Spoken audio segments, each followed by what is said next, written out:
Yes, sir. Back on another episode, 3-episode rule. Main Spider Cam here. Let Loose Be, Blerd Cartel, Blerd.com. You know, the new fall season anime started. So, actually started last week. But until we get 3 episodes for that, we're going to give you 3 episodes for the past anime that has came out, finished, or continuing on. We're doing Tougen Anki. It's on Netflix, currently running. They're on episode 13 right now. Comes out every Friday. We're gonna do only the first 3 episodes. So this is Shonen as Shonen gets right here. Yeah. I mean, did it take you a while to jump into this, or you just was like? So this is one that I was actually looking forward to. I saw the art for it, I want to say in July, and looked into like the manga for it. The premise of it seemed interesting, and knowing that they were dealing with controlling blood made me think of one of my all-time favorite anime, and Dead Man Wonderland, rest in peace. And seeing that, seeing some of the art for it, I was like, okay, let's see what this looks like. And I watched it day one. And the first episode, it was decent. It was pretty solid. You didn't think it was Blood Demon art they were doing? I mean, it's literally Dead Man Wonderland. Like, literally just them controlling their blood to make weapons to attack people. Like, it is as shonen as you can get with an anime. It is. Absolutely. So, episode 1 comes on.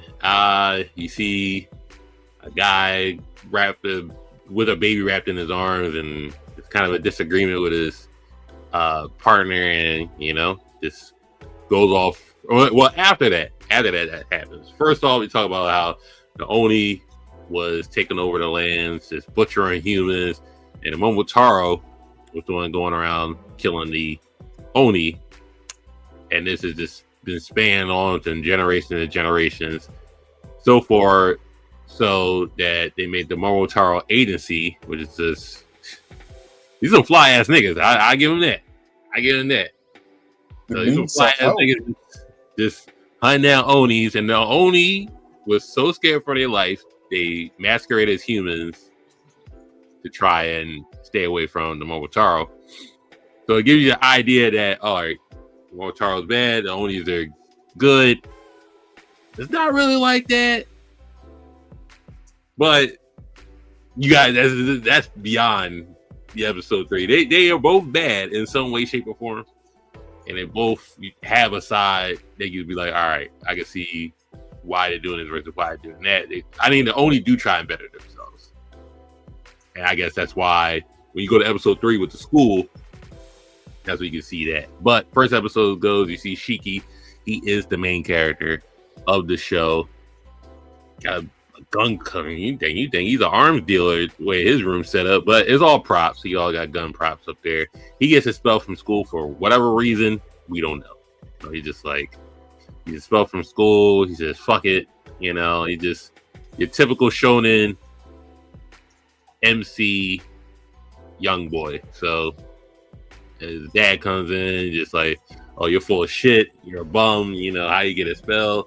He's like, no, you're the bum, I'm glad I don't share no blood with you, and I don't want to grow up and be like you. We just sell liquor here. He's like, well, this is better than getting expelled. We gonna learn something or do something for yourself. And Shiki doesn't got a care in the world. And then it picks up. You see an explosion outside. Black mist comes up and takes Shiki. Survives a drop from a story up, which is like, okay, it's anime, so you're not world physics, but you see he has some type of durability and some reaction speed because of his dad trying to attack him. Listen, fly nigga all on white coming up with a sword. Like, oh, you're Oni, and then just like they start off saying that why this is Momotaro and an Oni, and Shiki don't know he's an Oni, but he knows he's adopted or just like picked up or just raised by this man. So The Momotaro nigga get hit by a car, and then we go off into the dad telling Shiki to get in. He gets in the car. He's freaking out. He's talking about, oh, we gotta go overseas. You're like, whoa, would you kill a loan shark or something? Like, nah, that man ain't dead. That's Momotaro. I ain't tell you it was Oni. And it's kind of lit the first episode. They go into like a abandoned garage. You see that the guy that attacked him was his dad's student, and the dad had a change of heart about being Momotaro, just hunting down Oni. He wasn't for killing the kids if they're innocent, or the Momotaro, or the Oni that want to change their lives. You know, it's all just Oni gotta go. So they use the black mist, make swords, go head to head, and his student used the black mist to make a web to trap Shiki. Shiki don't know what's going on. Other than that, how do you like the fight between student and teacher? It looked relatively well done. Honestly, the whole feel of that first episode felt a whole lot like Blue Exorcist. Just like comparison. You know, just seeing the organization of the Momotaro and comparing that to like the Exorcist that, you know, Ray ends up joining while still being ostracized. I just saw just like a lot of parallels there. But yeah, the fight itself, I thought it was honestly really well animated. I thought that was like honestly the best animation that we see in the whole show so far. Like seeing how they portray abilities and how they use color throughout the series, I think it's pretty high level. At least in the fight scenes. Some of the scenes outside of it can still use a little bit of work. That's neither here nor there. This fight specifically, pretty high tier. It was really high octane. Especially Shiki's fight. When Shiki goes berserk and sees his dad get cooked, he goes berserk. You see the blood demon art, or just like the berserker mode of Oni, using his blood as a weapon. Using that that Second Amendment blood demon art. Yeah. Getting the Blitz out. I thought that's when the fight picked up. Or the animation fight choreography kind of picked up. The way he was using the blood guns and just like the Oni's berserker form and the blood dripping off him. You know, looking like some type of Carnage character. I can see that. I got the Demon Fox cloak from Naruto a bit in some of the spots. Without the rib cages. Yeah. So they fight. Shiki controls his berserk mode towards the end. He never seen that. I mean, the Momotaro guy never seen that. And then we learned his name later was Sadame. He goes in for the kill. Dad jumps in front of the blade. You know, he's severely damaged.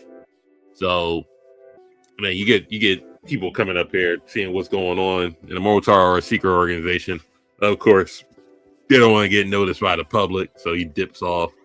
Shiki still lives. The dad gives his dying wish. Now, if you're watching further, I'm not going to say the dying wish was because I would like people to watch the show, but the dying wish makes no sense. If you know what I mean. It's just like, it makes no sense. He wants them to beat both of them to be just like living true freedom, but all right. Next episode is like, all right, we're just not doing it. Or it could maybe, I don't know. But the dad dies. You know, Shiki just like, you know, he's following emotion, and he gets knocked out unconscious by a rollerblading Oni. So yeah, episode 1 through 10. How do you feel about it? Episode 1, I give it a solid 8. Honestly, it created intrigue about this world. You know, it took the usual trope of like, oh yeah, the demon hunters are the bad guys and the demons are the good guys. Well, no, I'm sorry, the demon hunters are the good guys and the demons are the bad guys, and put them on its head. I liked how, you know, Shiki immediately did feel like he had a personality. He didn't feel like like a your basic like timid shonen protagonist that you see in a lot of shows of late. The animation of like I'm about to call it Blood Demon Arts, thinking of Demon Slayer, but the Blood Oni abilities. Like I mean, I think the use of color there is really high level. And I mean, it just it generated a lot of interest. Like I wanted to keep watching it after I watched the first episode. That's it. So 1 through 10, what would we give it? To 8. We give it 8. I would say 8. Also, you can turn your brain off. You don't got to think. You play it in the background. I watched it dubbed, fair dubbed. No, I'm not gonna criticize it. It's not like Yu Yu Hakusho sub versus dub. You gonna watch Yu Yu Hakusho dubbed, obviously. But I think with these newer animes, you can watch them dub and be fine. Kaiju number 8, Shield Hero, Dan, anything that really came out since like maybe 2023, 2020 to now. You could easily just watch it dub and be fine and not trip about it being sub. There's a whole thing watching the sub back then. So even like Attack on Titan, like watching a dub versus sub. So either or. You can watch it. Like Shiki. He's very Yusuke-esque in his attitudes. Also great animation. So that was episode 2. We go to the Oni, the Oni Academy. The end. I'm sorry. The end of episode 1.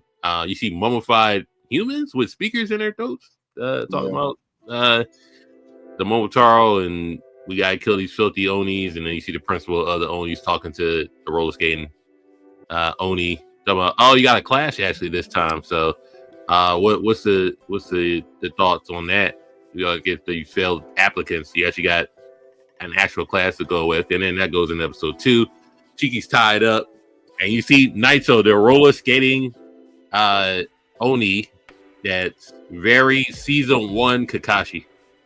Yeah, very season 1 Kakashi kind of, but a little bit of the first time seen Gojo. I can see that.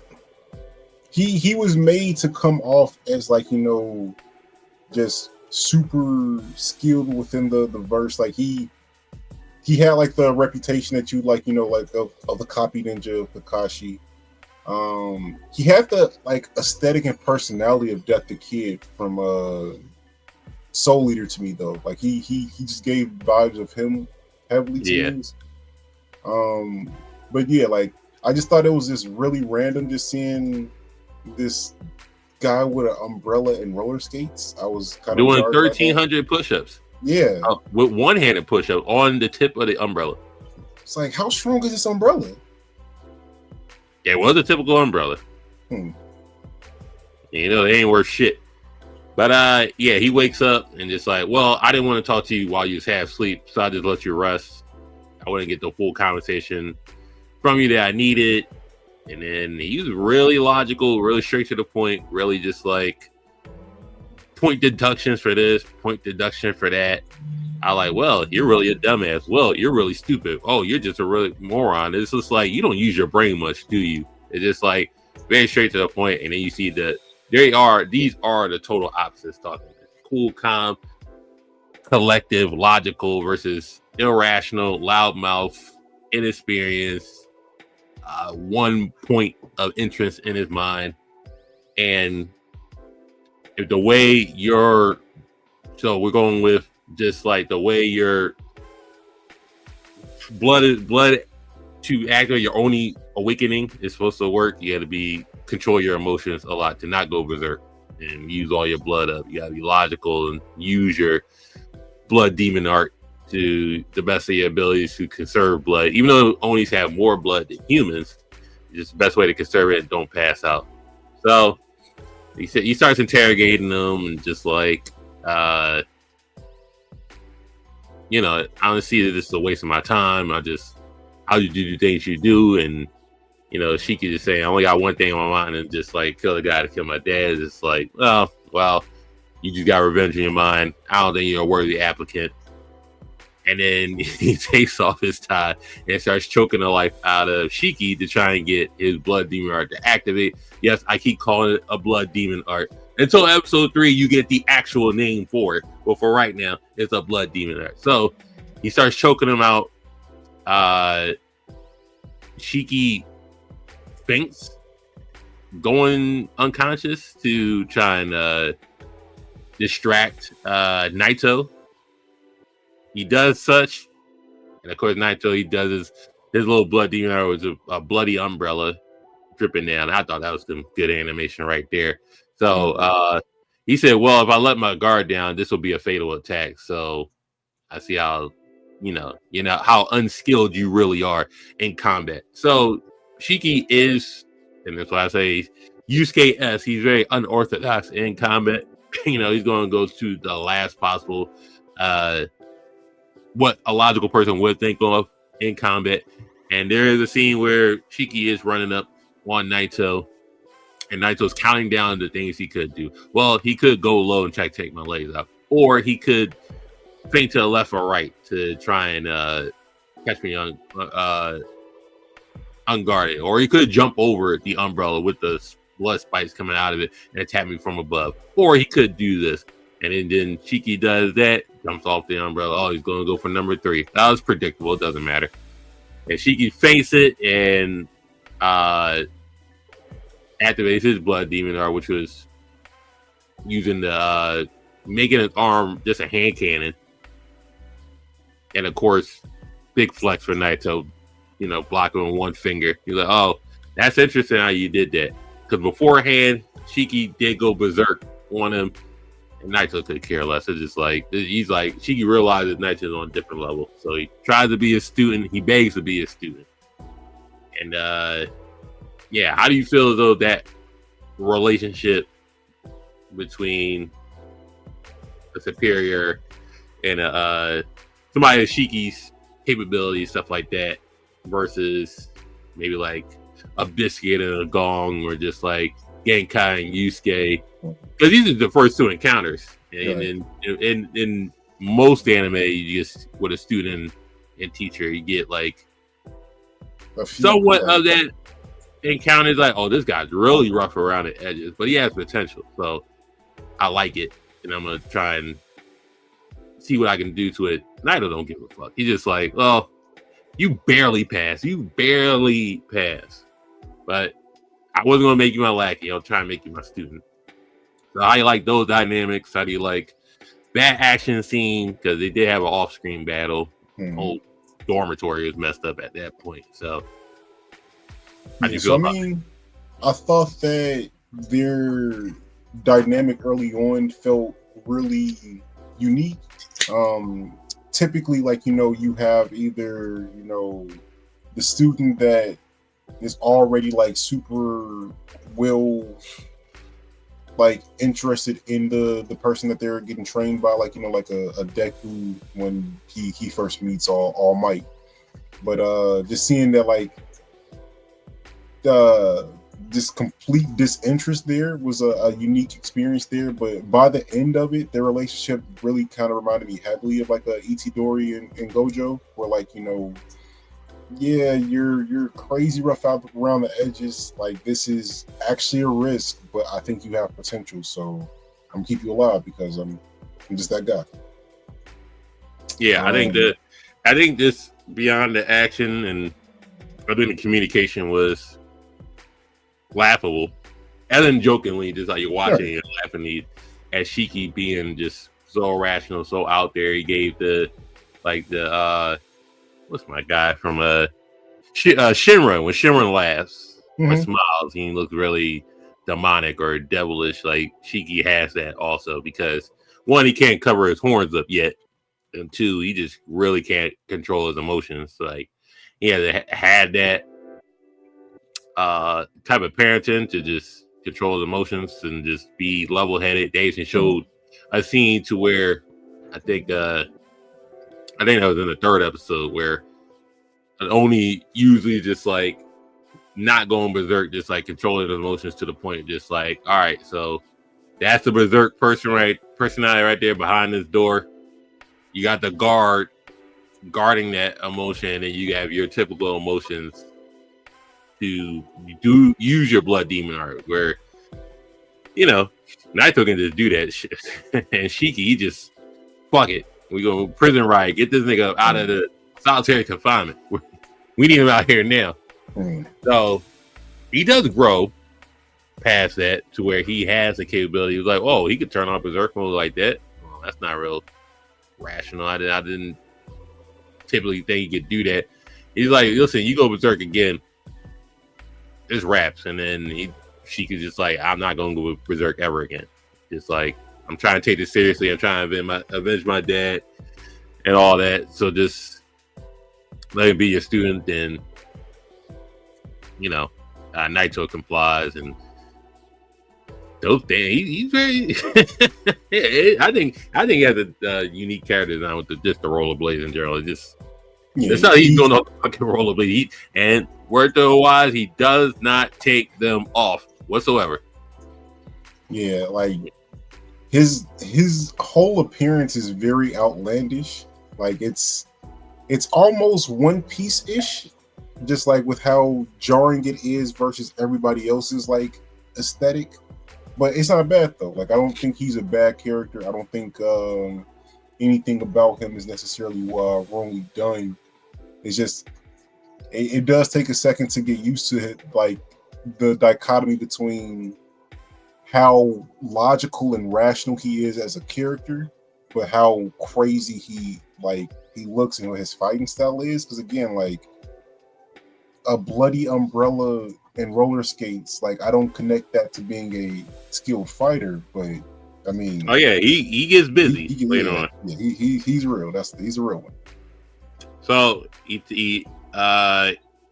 gets Shiki to get changed, and then you see the classroom, about 8 Onis in there, all different perspectives, but you do get your anime tropes in there. You get your scaredy guy, you get your nerd guy, you get your tough guy. Yeah. You get your emo guy, you get your listen, I'm just saying, you're one of them guys. All they have is busty women in this show. That's all they have is busty women in this show. Throwing it out there, everybody's sticking this fucking show for some odd reason. So these animators, they just had fucking. They know what they was doing. Everybody's gonna be disproportioned. Deal with it. So, what are you giving? Second season. What are you giving episode 2? Episode 2, I'll probably give a 7. The pacing of like that conversation did feel a little bit on the longer side, like between Shiki and Saito. I mean, the fight and like the animation of the fight did seem to scale down from that first episode, but I was still interested enough to like just want to know more about the school, about the characters, and seeing how like different Oni uses their blood demon arts differently. Yeah, 7 overall, for sure 7. I give it 7. Also, just going with how things would go. Yeah, you've seen enough anime, you see this is the evaluation process. Is just what can he do and how Shiki's fighting style is unorthodox, and you see he's very Naruto Yusuke-esque with his fighting style. Mm-hmm. But episode 3, ain't nothing really explained here. This is goddamn Forest of Death. It's literally like it looks exactly like it. Like they're in front of the same gate. It's the same trees. It's literally the Forest of Death. Like it's just a Forest of Death episode. That's all it is. They make Team 7 from the giddy up, but they don't keep it as that. It's just for this. They do the fucking. This is the Forest of Death and the Bell Test at the same time. Yes. So they put teams of 3. You playing tag like the Bell Test. You're in Forest of Death. It's just like you can do whatever you want. You can fight each other. The whole purpose is there's 2 balls. There's 3 people. If you don't get the ball, you're expelled. If Naito catches you, you're expelled. It's just a bunch of redundant ruling to figure out what type of personality it is, what would you want to do? Would you want to make a team? Would you want to be out for yourself?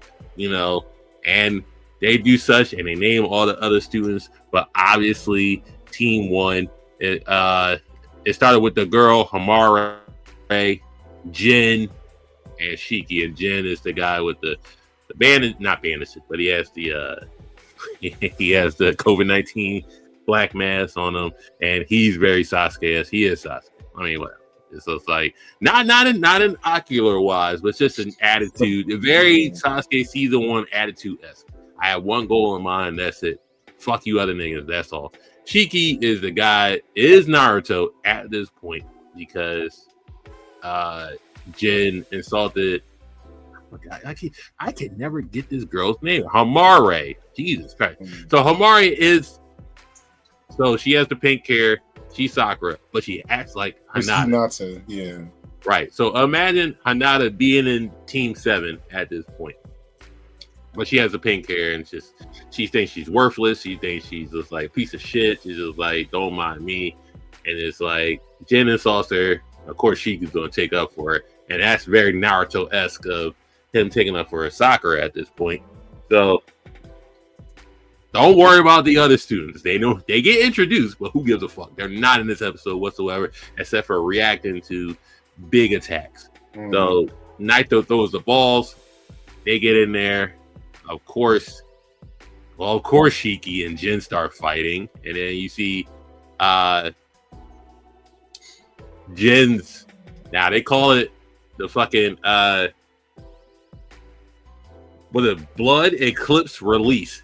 That's what it's called. So I've been calling it blood demon, but it's called blood eclipse release. And of course, you got to say it out loud before doing it. Duh. And he can manipulate. I forgot he's Denki because he can manipulate chainsaws. So chainsaws, he's basically chainsaw Sasuke. Yeah. He's chainsaw Sasuke, and he can manipulate his blood to do sharp objects, long chainsaws in between the wrists, and just like, has all this scar tissue and stuff like that. So they start fighting. Obviously, Shinki can't control his blood demon art because he said he's not going to go berserk anymore. So he's trying to figure out how to do his blood demon art. I keep calling it blood demon art. Blood eclipse release. I gotta say, blood eclipse release. So they do that. They fight, and I don't want to say pink hair Hinata because I can never remember this girl's name. Hamare. There you go.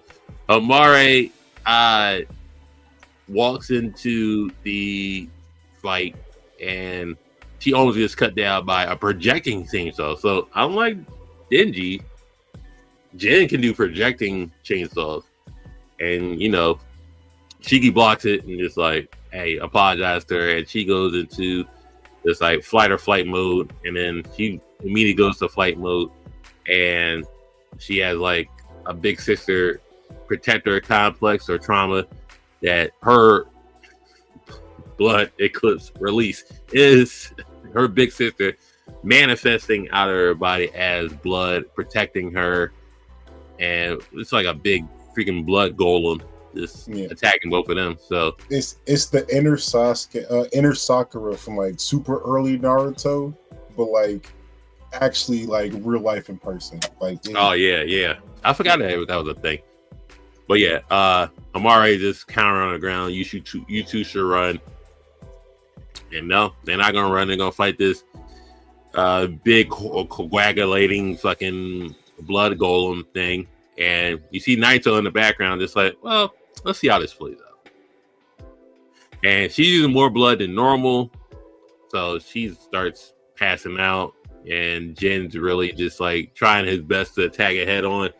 And of course, Shiki not trying to go berserk anymore, just trying to find ways to blood eclipse release. I said it without the hands that time. His way through making guns, and we get the reason why they do the blood eclipse release. It's just like Naito saying, well, demons use their blood as weapons, and they could use trauma or stuff they're fixated with as stuff to materialize, and the brain sends a signal to the body to morph your blood into such. So just like you gotta do it a cut, so like Naruto when they used to fight their thumbs and do summons and stuff like that. You know, that was that. And then Shiki actually made some fucking AR-15 type shit out of his fucking hand, but we didn't know how he did it. So that was a short introduction of what the episode was, but that's basically what the episode was. It was the force of death. It's just the niggas fighting each other and then fighting a teammate to calm down said teammate while the teacher watches.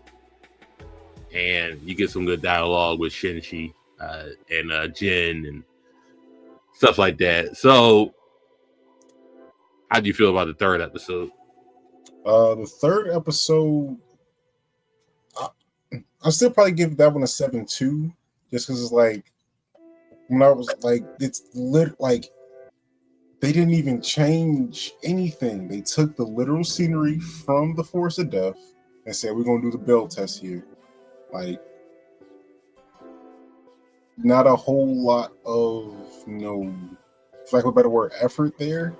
I do think it was like, solid to watch. I didn't find any of it boring, but I was like, you add a little bit of your own spin. Like this literally feels like, Squad 7, but with Hinata, like you were saying, but she's doing the inner Sakura instead of, the 8 trigrams. And then again, like it's the whole framework of the abilities is literally Dead Man Wonderland.